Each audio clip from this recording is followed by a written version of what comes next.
Assalamualaikum warahmatullahi wabarakatuh. Salam sejahtera bagi kita semua. Semoga kita semua diberikan kesehatan. Alhamdulillah, kita bersyukur sampai detik ini kita diberikan kesempatan dalam keadaan sehat walafiat dan bisa belajar bersama. Dalam chapter strategi kepuasan pelanggan, di mata kuliah strategi pemasaran adalah strategi yang pertama yang akan kita bahas karena pentingnya memahami perilaku konsumen. Dalam hal ini bagaimana kita berupaya memuaskan pelanggan kita sehingga kita akan berhasil mengetahui bagaimana perusahaan itu bisa berhasil karena satu faktor yang cukup dominan ini, yaitu dia berhasil memuaskan pelanggannya. Oke, baiklah kita mulai terkait dengan strategi kepuasan pelanggan ini. Kita didasari oleh perilaku konsumen, ya, mata kuliah perilaku konsumen nanti kita belajar banyak terkait perilaku konsumen, sangat terkait sekali dengan kepuasan konsumen. Jadi ada syarat sukses sebuah perusahaan dalam usahanya atau bersaing dengan perusahaan lain, yaitu menciptakan atau mempertahankan kepuasan pelanggannya, sehingga pelanggan bisa tetap menjadi setia terhadap produk maupun ataupun jasa yang kita miliki atau perusahaan tawarkan. Apa sih perilaku konsumen itu? Perilaku konsumen adalah tindakan individu, ya, individu konsumen yang secara langsung terlibat dalam usaha memperoleh, menggunakan, menentukan produk atau jasa termasuk proses pengambilan keputusan yang mendahulinya dan mengikuti tindakan-tindakan tersebut hingga produk atau jasa tersebut ditinggalkan. Jadi kita berupaya memahami perilaku konsumen sehingga kita bisa dengan memahami hal tersebut kita bisa berupaya memuaskan konsumen kita. Oke, proses pengambilan keputusan pembelian. Dalam hal ini kita akan belajar bagaimana proses pengambilan keputusan pembelian dari konsumen. Seperti apa dari awal kebutuhan yang mereka miliki hingga akhirnya dia puas dengan produk kita. Sebelumnya kita bahas terkait klasifikasi konsumen. Berdasarkan tujuan pembelian, ada dua konsumen, ada dua jenis konsumen, yaitu konsumen akhir, end user, individu, dan konsumen organisasional, industrial, perantara, atau bisnis, yang dia biasanya membeli produk kita, diolah kembali, atau bahkan dijual langsung ke tempat yang lain. Ya. Perantara adalah hal ini. Barang yang dijual yaitu barang konsumen dan barang industri. Bedanya di sana. Kalau end user biasanya barang konsumen, konsumen organisasional biasanya barang industri, ya, yang mereka konsumsi. Penekanan pada bahasan ini, strategi kepuasan pelanggan ini kami fokuskan pada konsumen akhir, ya, yaitu end user atau konsumen individu. Oke, berikut adalah proses pengambilan keputusan pembelian. Ada 5 peran dalam keputusan pembelian. Yang pertama adalah initiator, influencer yang kedua, yang ketiga decider, dan yang keempat pembeli atau buyer, dan yang terakhir adalah pemakai user. Ya. Jadi ada 5 peran dalam keputusan pembelian ini. Masing-masing orang bisa memiliki perannya masing-masing atau bahkan dia memiliki 2 atau 3 peran sekaligus dalam pengambilan keputusan. Ya. Satu contoh, pengambilan keputusan pembelian sebuah kendaraan keluarga di suatu keluarga, bisa jadi inisiatornya adalah putranya atau putrinya yang remaja, yang merasa dalam hal ini membutuhkan kendaraan yang lebih baru, yang lebih nyaman, atau yang lebih luas dan sebagainya. Inisiator. Tergantung, kira-kira untuk produk tertentu, siapa kira-kira bisa menjadi posisinya inisiator. Ya. Contohnya mungkin produk minuman susu untuk anak kecil atau bayi, itu biasanya inisiatornya ibu ya, lebih cenderung ke ibu, seorang ibu yang menentukan inisiasinya. Dan influencernya siapa kira-kira? Kalau kita kembali lagi membeli mobil tadi, influencernya banyak ya. Bisa jadi kalau di keluarga putranya atau istrinya atau sebaliknya, itu tergantung siapa yang berpengaruh. Kira-kira influencernya siapa? Ya bisa jadi dominan anak laki-laki jika kita memutuskan membeli kendaraan sepeda motor mungkin. Si anak menginginkan sepeda motor sport ya. Apalagi jika ada anak perempuannya, ini influencernya banyak nih. Akhirnya pengambilan keputusannya siapa? Mungkin orang tua, ya bapak dalam hal ini memutuskan akan membeli kendaraan tertentu, ya katakanlah Matic yang bisa digunakan anaknya, baik laki-laki maupun perempuan, ya. And then buyernya siapa? Ini kalau buyer pembelinya, ini bisa jadi siapa saja ya di dalam mungkin menyuruh anaknya untuk membeli ya meskipun yang memiliki uang kan orang tua ya pembelinya siapa dan pemakainya user sehingga dari semua peran ini kita pahami dalam sebuah produk atau jasa yang kita tawarkan siapa yang berperan pada initiator, influencer, decider, buyer bahkan usernya. Kalau kita contohkan susu bayi ya, susu anak kecil gitu ya. Usernya siapa? Bayi mungkin ya. Apakah bayi seorang anak kecil dia bisa memutuskan? Kalau masih bayi kayaknya kan belum bisa mempengaruhi, belum bisa bahkan memutuskan kan gitu ya. Hanya user. Ya, pastinya dia akan terima saja apa yang diberikan oleh orang tua dalam hal ini. Usernya bayi mungkin dia nggak tidak mempunyai pengaruh mempengaruhi keputusan pembeli ya. Decidernya siapa? Bisa jadi decidernya ibu ya, seorang ibu karena beliau yang lebih paham terkait kandungan yang ada di susu yang baik untuk anaknya ya. Pembelinya mungkin bisa kakaknya, mbaknya atau siapa boleh lah ini. Inisiator, nah ini dalam hal ini inisiator banyak ya. Nah, ini kalau minuman susu tadi yang untuk bayi kebanyakan inisiatornya adalah orang tua ya, mungkin dalam hal ini ibu ya. Apakah bapak? Ya memungkinkan juga sebenarnya. Ma ini ada iklan nih, ini susu yang cukup bagus gitu ya. Mungkin dia akan menginisiasi anak kita sebaiknya mengkonsumsi susu yang ada di iklan ini karena kandungannya dan sebagainya. Nah, itu kita perlu memahami perilaku konsumen dalam hal ini proses pengambilan keputusan pembelian itu seperti apa sejak awal dan bahkan perannya dalam pengambilan keputusan tersebut apakah satu orang yang menentukan atau ada beberapa orang yang berperan dalam mengambil keputusan ya. Oke, saya lanjutkan. Ada 3 macam proses pengambilan keputusan pembelian.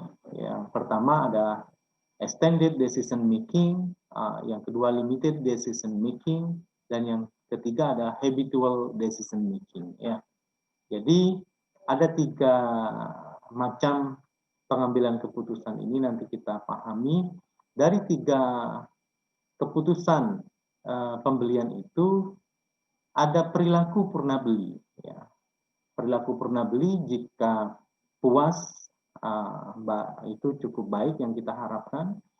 Tetapi pada saat tidak puas konsumen itu akan menyebabkan 3 respon. Ya. Yang pertama adalah voice response. Yang kedua adalah passive response. Yang ketiga third party response. Kira-kira yang mana yang paling bagus di antara ketiga respon itu? Ya, oke. Yang pertama memang voice response ini biasanya konsumen yang dalam hal ini tidak puas dengan produk atau jasa yang ditawarkan atau yang dikonsumsi, dia akan langsung ke penyedia jasa atau distributor langsung protes atau komplain ya.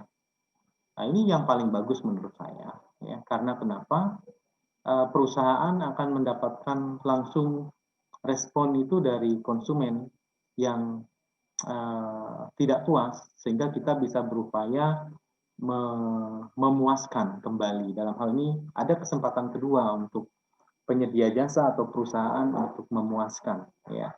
Yang kedua, mungkin perusahaan akan mendapatkan masukan, ya, manfaat yang kedua. Oh, ada masukan, ternyata ada sesuatu yang kurang baik sehingga perlu diperbaiki oleh perusahaan.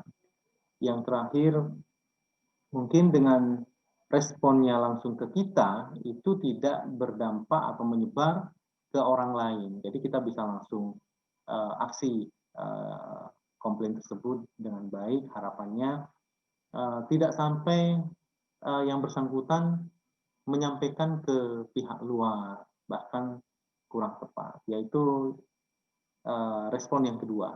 Nah, kalau respon yang kedua itu dia tidak langsung ke perusahaan, tapi private respon. Dalam hal ini dia akan menyampaikan pesan negatif, pengalaman negatif dia kepada keluarga, teman terdekat, ya, terkait dengan ketidakpuasannya. Dan yang terakhir, third party respon ini lebih responnya ke pihak ketiga, dalam hal ini mungkin lembaga hukum, menuntut kerugian dan sebagainya, menulis di sosial media. Ini sangat kurang menguntungkan bagi perusahaan karena akan menyebar luas berita negatif ketidakpuasan tersebut, akan mempengaruhi konsumen lain atau calon konsumen yang ada di luar sana. Sehingga harapan kita sebagai pemilik perusahaan nantinya atau jasa, ya voice response itu harus kita tindak lanjuti dengan baik, ya, daripada dia menyampaikan ke orang lain, kita tidak tahu ada masalah tidak yang kita hadapi dengan produk atau jasa yang kita miliki, atau bahkan pakai third party respon yang lebih membahayakan, lebih viral, ya, saya kira lebih kuat dampaknya terhadap perusahaan, ya, dampak negatifnya. Oke, saya akan bahas terkait dengan extended decision making, limited decision making. Apa sih ini? Jadi proses pengambilan keputusan itu kita lihat dari sisi keterlibatan konsumen atau calon konsumen dalam proses pengambilan keputusannya, ya. Dia terlibat rendah atau keterlibatannya tinggi. Keterlibatan rendah itu upaya untuk menggali informasi yang cukup besar effortnya tidak, ya, maksudnya dia rendah sekali, ya, terbatas. Jadi keterlibatan tinggi itu biasanya pada saat membeli produk yang resikonya tinggi, berdampak negatif jika salah pilih untuk konsumennya, ya. Jadi mungkin ini saya jelaskan. Kalau ada 3 macam, ini habitual. Yang pertama kebiasaan, biasanya dia pengenalan masalah selektif, ya. Jadi sekarang dia katakanlah sakit kepala gitu, ya, mungkin. Dia mengenal masalah sakit kepala, pencarian informasinya terbatas, internal, ya. Oh, saya pengalaman setelah minum obat sakit kepala A itu sembuh gitu, dia langsung membeli. Setelah membeli tidak ada ketidakcocokan, biasanya evaluasinya sangat terbatas, ya. Kalau nggak cocok, nggak sembuh-sembuh, mungkin dia nggak akan detail melihat ini kontennya apa, nggak cocok dan sebagainya. Mungkin dia akan buang lah, maksudnya dia beralih ke merek yang lain dan sebagainya. Dia pindah dengan mudah, nggak perlu komplain dan sebagainya. Nggak, tidak menyembuhkan sakit kepala saya tak komplain ke perusahaan A ini, ya, enggak sampai segitunya. Kalau yang kebiasaan, karena tadinya habitual, ya, biasanya berhasil, ya.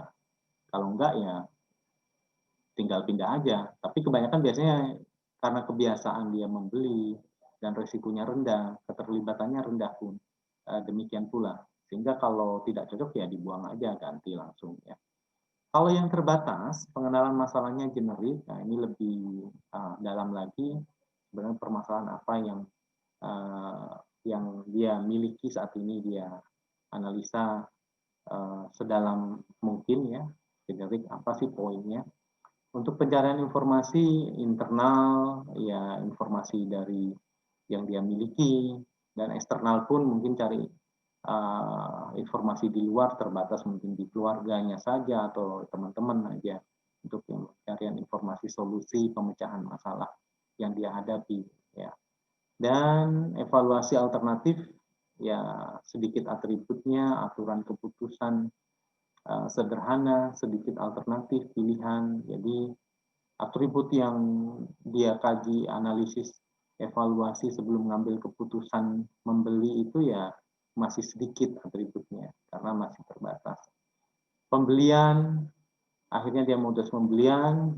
Setelah beli, jika tidak ada ketidakcocokan atau dalam hal ini tidak puas dengan apa yang diharapkan, ya dia evaluasi terbatas. Dia mengevaluasi kenapa tidak cocok, setelah itu tidak begitu kompleks evaluasinya. Ya, karena kalau terbatas ini masih resikonya masih lumayan tidak tinggi, moderate ya. Yang luas ya, pengambilan keputusan extended decision making ini keterlibatannya sangat tinggi ya, pengenalan masalah generik, pencarian informasi untuk memecahkan masalah. Memecahkan masalah ini kembali lagi saya ingatkan bahwa masalah ini adalah kebutuhan konsumen untuk sesuatu, memenuhi kebutuhannya seperti apa. Katakanlah kalau pas sakit kepala, masalahnya sakit kepala ya. Kalau pas lapar, masalahnya lapar ya. Kalau lapar ini makan apa ya enaknya ya. Nah, itu pengenalan masalah generik. Biasanya kalau saya isi nasi sudah selesai, masalahnya teratasi gitu ya. Ini yang disebut pengenalan masalah. Jadi masalah itu kebutuhan dan keinginan konsumen ya. Masalahnya seperti apa, dia mencari informasi internal dan eksternal. Biasanya produk yang beresiko tinggi rugi jika dia salah pilih ya. Resiko bagi konsumennya tinggi sehingga dia akan terlibat sangat tinggi untuk menentukan pilihannya, bahkan sampai evaluasi dia akan mengevaluasinya secara kompleks ya. Ini bagaimana caranya mengembalikan kerugian ya. Rugi itu tidak hanya moneter, bisa jadi rugi waktu dan sebagainya ya. Oke, pencarian informasi internal, evaluasi alternatif. Ini atributnya banyak kan. Contohnya mungkin kalau saudara dulu atau mungkin sampai sekarang mau beli laptop ya, atribut yang dipertimbangkan alternatifnya banyak. Ini RAM-nya berapa, sampai banyak item-item yang atau atribut-atribut untuk pengambilan keputusannya menjadi alternatif pilihan ya. Dan tidak hanya sedikit alternatif pilihan, katakanlah kalau tadi yang terbatas alternatif pilihan 1 sampai 3 alternatif pilihan gitu ya. Kalau yang ini bisa jadi dia akan mengumpulkan lebih banyak alternatif pilihan ya, mungkin banyak merek, meskipun satu merek pun dari satu merek ada 10 alternatif pilihan di antara satu merek dan merek yang lain, sehingga bisa jadi banyak alternatif pilihan. Karena mungkin ada Lenovo, ada Asus, ada Samsung dan sebagainya, masing-masing itu punya brand produk alternatif pilihan. Samsungnya banyak alternatif pilihan merek dengan atribut-atribut dalam hal ini item-item yang dirasa penting untuk konsumen ya. Asus pun demikian, Lenovo pun demikian, sehingga saudara memutuskan jika membeli produk ini karena mahal mungkin ya, resikonya tinggi kehilangan uang, saudara akan detail ini RAM-nya berapa, kecepatannya berapa dan sebagainya. Purna beli, ketidakcocokan. Jika ada ketidakcocokan dalam hal ini tidak sesuai dengan apa yang dijanjikan oleh perusahaan atau penyedia jasa, dia akan mengevaluasi komplain. Apa nih? Dia akan komplain, cenderung lebih komplain ya. Bisa jadi komplain itu tadi yang ada 3 respon ya, voice respon, third party respon, ya, hingga private respon, tergantung ya. Oke. Konsep kepuasan pelanggan dalam hal ini kita melihat dua sisi ya, perusahaan dan pelanggan. Perusahaan memiliki tujuan ya, dan konsumen juga memiliki tujuan dalam hal ini bagaimana memenuhi kebutuhan dan keinginan pelanggan ya. Ini kalau kita tarik di materi sebelumnya adalah pemecahan masalah. Masalah, konsumen punya masalah, yaitu masalahnya adalah bagaimana memenuhi kebutuhan dan keinginan. Ya. Sedangkan perusahaan memiliki tujuan. Apa sih tujuan perusahaan? Masih ingat, perusahaan sebagian besar memang untuk mencari profit. Ya. Bagaimana mencari profitnya? Dia harus membuat sebuah produk yang akan dia jual sehingga mendapatkan profit. Ya. Kita turun lagi di sini, produk. Ya, perusahaan memiliki tujuan selain profit dan sebagainya, mungkin ingin mengembangkan perusahaan dan sebagainya. Intinya dia harus membuat produk. Produk yang nantinya dapat memenuhi harapan pelanggan. Ya. Pelanggan berharap produk yang ditawarkan adalah produk yang dapat memenuhi kebutuhan dan keinginannya atau masalah yang dia hadapi saat ini. Bagaimana keinginan saya ini bisa tercapai. Ya. Dari produk ini kita turunkan dalam hal nilai produk bagi pelanggan. Ya, inilah nantinya yang akan kita sesuaikan. Karena kepuasan pelanggan atau tingkat kepuasan pelanggan ditentukan oleh harapan pelanggan terhadap produk yang dinilai atau dipersepsikan oleh pelanggan. Ya, nilai produk bagi pelanggan. Sehingga kalau ini sama, minimal sama, harapan dengan kenyataan nilai produk bagi pelanggan atau produk atau jasa yang sudah dirasakan oleh pelanggan atau konsumen itu puas, sama. Lebih tinggi nilai produk itu akan lebih puas lagi. Ya. Sebaliknya, jika nilai produk yang dirasakan oleh pelanggan itu lebih kecil atau lebih rendah daripada harapan pelanggan, itu akan menciptakan ketidakpuasan. Ya. Tidak sesuai dengan apa yang saya harapkan, ya, harapan pelanggan. Jadi inti konsep kepuasan pelanggan itu kita membandingkan antara harapan dengan kenyataan. Ya, kenyataan dalam hal ini nilai produk bagi pelanggan atau produk yang dirasakan atau sudah dimanfaatkan sehingga dinilai oleh pelanggan apakah sama dengan harapan sebelum dia mengkonsumsi produk atau jasa tersebut.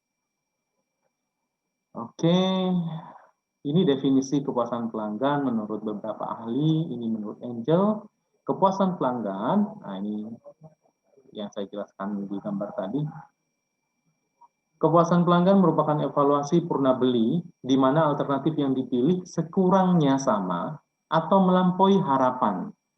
Ketidakpuasan timbul apabila hasil atau outcome tidak memenuhi harapan. Ya. Sedangkan Kotler menyatakan bahwa kepuasan pelanggan adalah tingkat perasaan. Perasaan seseorang setelah membandingkan kinerja, hasil yang ia rasakan dibandingkan dengan harapannya. Jadi intinya sama bahwa kepuasan pelanggan itu dinilai dari perbandingan harapan dan kenyataan. Ya. Hasil yang tidak memenuhi atau kinerja. Kenyataan itu bisa kita lihat kinerja atau sesuatu yang dirasakan dalam hal ini persif ya. Konsumen persif, apa yang dirasakan konsumen ya dengan harapannya. Kalau sama, alhamdulillah itu bisa puas. Kalau lebih tinggi hasil atau kinerja, itu dia akan sangat puas. Sebaliknya jika dibandingkan itu lebih rendah, itu tidak puas. Oke. Ini beberapa faktor evaluasi produk manufacture ya, produk fisik ya. Biasanya apa sih faktornya yang dievaluasi atau dimensi ya? Yang pertama kinerja, performan ya. Apakah berkinerja performanya sama dengan yang seharusnya ya? Contohnya kalau sepeda motor itu bisa uh, menggelinding rodanya, jalan lurus. Kalau tiba-tiba saudara beli sepeda atau sepeda motor jalannya tidak menggelinding smooth atau gelodak-gelodak, itu berarti dia kinerjanya kurang bagus. Nah, itu contoh sederhananya. Yang kedua, fitur atau ciri-ciri keistimewaan tambahan, ya, fitur-fitur tertentu.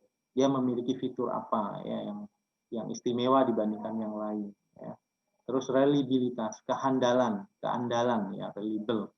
Ya, contohnya produk sepeda motor tahan dipakai selama 5 tahun, dijamin 5 tahun. Itu salah satu upaya untuk meyakinkan konsumen bahwa ini reliable produk ini. Kami jamin mesin 3 tahun. Nah, itu bahwa dia menjamin mesin yang dipakai oleh konsumen nantinya tahan minimal 3 tahun, dijamin gitu ya. Pada suatu saat saudara pakai 2-3 hari rusak, itu berarti nggak andal. Itu bisa menjadi faktor evaluasi.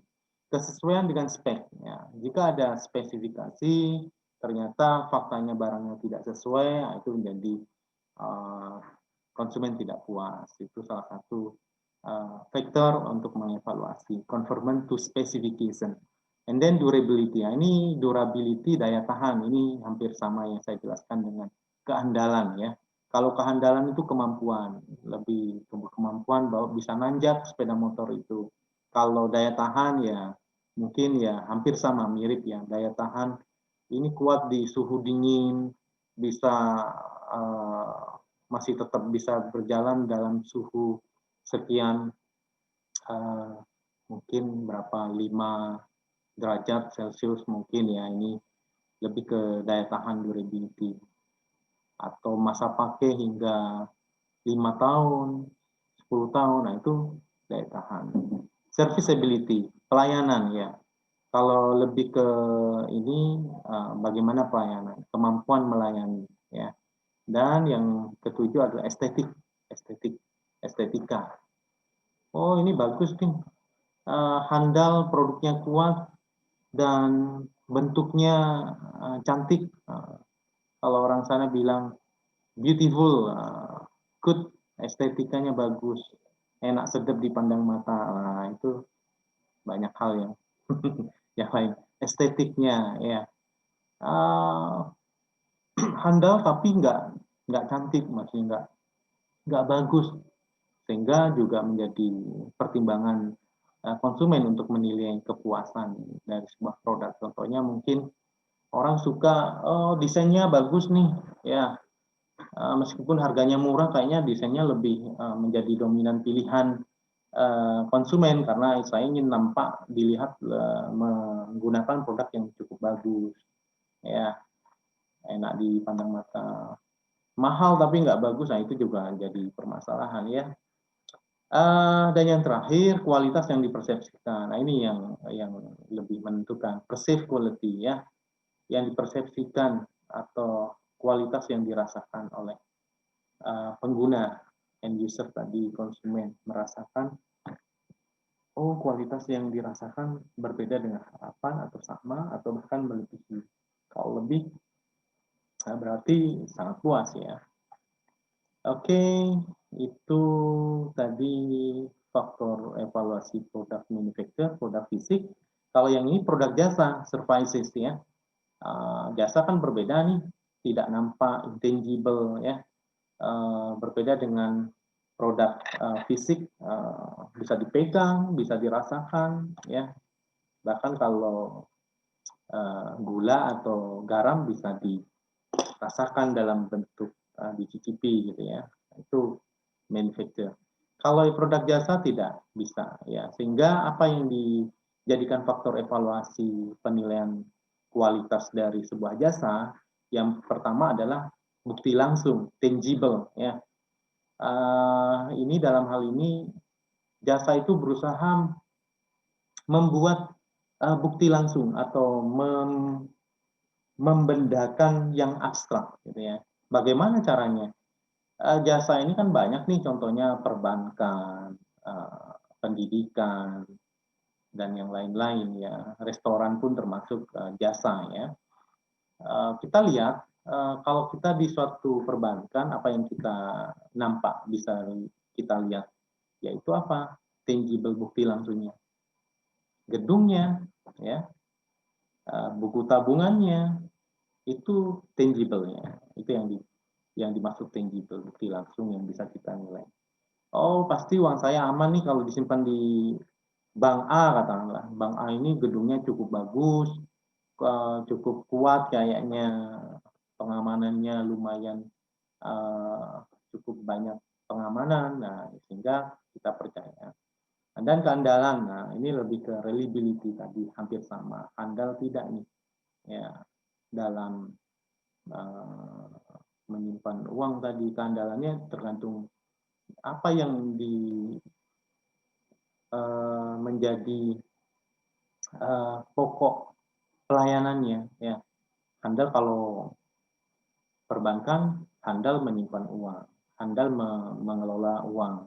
Kalau restoran, dia handal menyediakan berbagai menu makanan yang berkualitas, ya. Atau barbershop, oh handal nih, tukang potongnya handal dalam hal memberikan pelayanan model, berbagai model potongan rambut dan sebagainya. Ya, handal sekali. Sesuai dengan harapan tidak nih kehandalannya. Daya tanggap, responsiveness, daya tanggap bagaimana sih orang-orang di perusahaan jasa tersebut responsiveness-nya atau daya tanggapnya atas kebutuhan dan keinginan konsumen atau pelanggannya. Jaminan, assurance, nah ini lebih pada jaminan. Assurance, konsumen merasa aman jika uangnya dititipkan di perbankan tersebut, ya, di jasa perbankan. Ini jaminan asuransi, lebih kepada garansi dari pelayanannya. Produk makanan yang kita konsumsi dari produk kualitas bahan yang cukup bagus, atau mungkin ada sertifikat halalnya dan sebagainya. Empati, ya ini empati, ini hampir sama dengan responsiveness, tapi empati lebih kepada bagaimana orang-orang penyedia jasa itu berempati terhadap konsumennya, ya, bisa merasakan apa yang dirasakan oleh konsumen. Pada saat datang dia responnya cepat, empati. Kira-kira kalau konsumen datang pertama kali itu dia merasa kebingungan atau seperti apa, dia tanggap langsung memiliki empati, mengarahkan tempat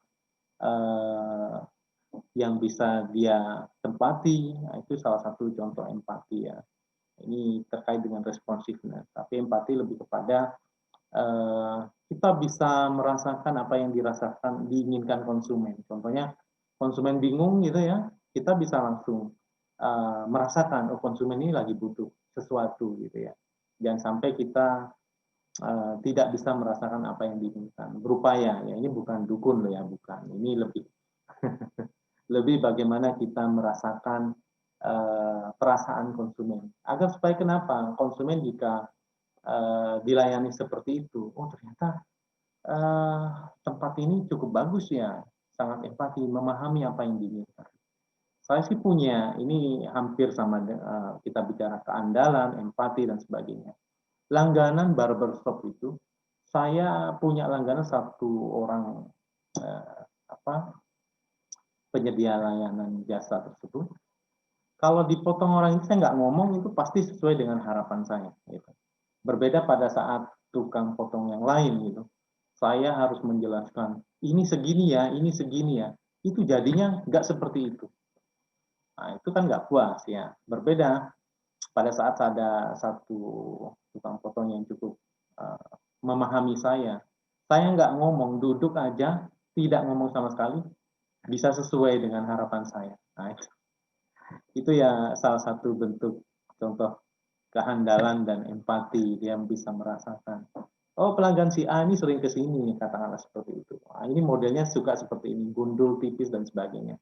Sama dengan perusahaan jasa yang lain. Oke, berikutnya ada perspektif psikologi kepuasan pelanggan. Ada model kognitif dan model afektif, perspektif psikologi kepuasan. Kalau yang kognitif adalah penilaian pelanggan berdasarkan pada perbedaan antara suatu kumpulan dari kombinasi atribut-atribut yang dipandang ideal untuk individu dan persepsinya dengan kombinasi dan atribut yang sebenarnya. Jadi ini atribut-atribut kognitif maksudnya. Apa yang ideal untuk sebuah roda, katakanlah roda sepeda motor bundar ya, mungkin seperti itu. Persepsinya dengan kombinasi atribut yang sebenarnya.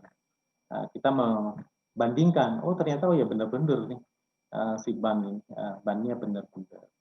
Oh agak ngotak, nah, ini nanti gimana jalannya? Oke, ini lebih ke atribut kognitif. Oh, sesuai dengan spesifikasi apa yang dijanjikan. Itu lebih ke sana ya, atribut-atribut apapun itu. Oh, desainnya, motifnya sama nih dari gambar iklannya. Setelah saya beli, oh sama persis, warnanya persis, desainnya, stripingnya, dan sebagainya. Atribut yang penting. Oh, hemat mungkin. Irit, ternyata setelah dipakai ya memang irit gitu. Kalau enggak ya tidak akan puas. Ini lebih ke model kognitif.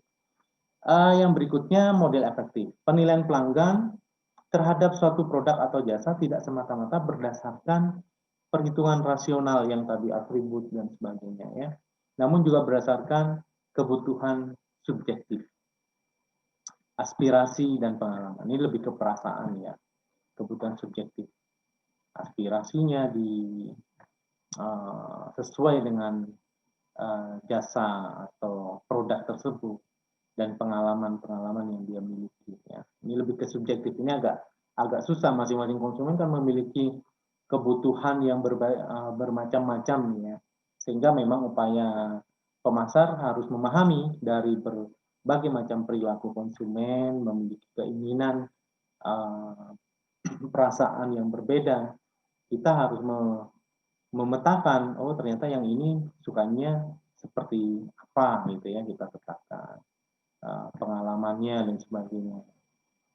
Oke, ini lebih ke subjektif, afektif, kita harus memahami perasaan konsumen tertentu, apakah katakanlah mungkin ada yang suka rame, ada yang tidak suka rame, sehingga penyedia jasa, restoran itu akan membuat tempat yang berbeda. Ada yang suka suasana outdoor sama indoor, sehingga dia bikin outdoor dan indoor.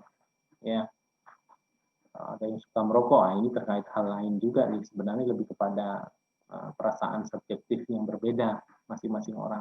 Yang diupayakan bagaimana memenuhi kebutuhan pelanggan tersebut dengan cara menyediakan jasa yang berbeda ya pastinya ya, dengan pelayanan yang berbeda tergantung subjektivitas.